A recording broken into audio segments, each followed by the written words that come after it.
तो बड़ी खबर है, ईरान से फिर टकराव की तैयारी में है इजरायल और एक बार फिर युद्ध लड़ा, दोबारा से लड़ना होगा। ईरान के खिलाफ इजरायल की जंगी तैयारी, आईडीएफ के लिए हथियार जुटाने की भी कवायद तेज।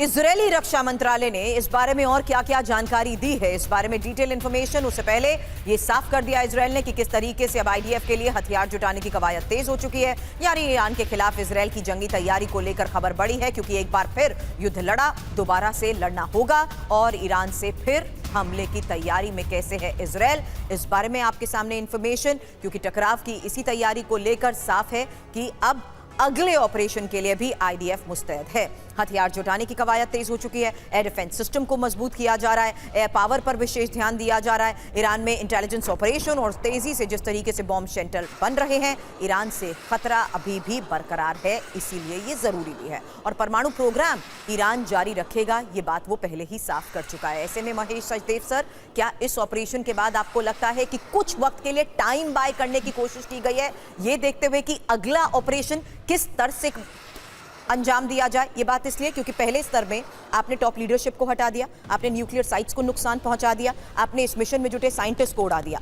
दूसरी तरफ आपने ये भी देख लिया कि अगर मोसाद के एजेंट्स ईरान में रहते हुए जो इनपुट जुटा रहे थे, वो भी सीधे ईरान के टारगेट पर आ चुके हैं। ऐसे में इजरायल अब टाइम बाय करते हुए अगले ऑपरेशन की तैयारी में। दोनों ही पक्ष या तीनों पक्ष ये कह रहे हैं कि विजय उनकी हुई है, लेकिन सच्चाई तो ये है कि युद्ध निर्णायक रहा है और तीनों पक्षों को अपनी कमजोरियों का एहसास हो रहा है। चाहे वो अमेरिका की डिफेंस इंटेलिजेंस एजेंसी की रिपोर्ट हो, चाहे इजराइल के ऊपर जो अभूतपूर्व तरीके से बमबारी हो मिसाइलों की, जो आयरन डोम नहीं रोक पाया, और चाहे वो ईरान को जो कि व्यापक तरीके से नुकसान सह चुका है वो हो। तो अगला समय अंतराल जो है वो तीनों पक्ष अगले युद्ध की तैयारी में जुटाएंगे और साथ ही साथ वो ये भी प्रयास करेंगे कि उनकी खामियां जो हैं उनको अगली बार दोहराया न जाए।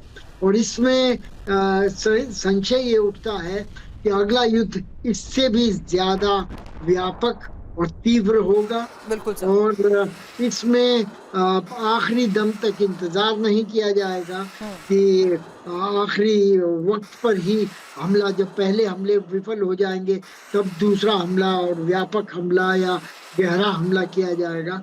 तो एक तीनों पक्ष अपनी अपनी तलवारें तेज कर रहे हैं और इससे आशंका बनती है कि मध्य पूर्व का जो समय है वो शांति के लिए मुहैया अभी नहीं। बिल्कुल सही सर।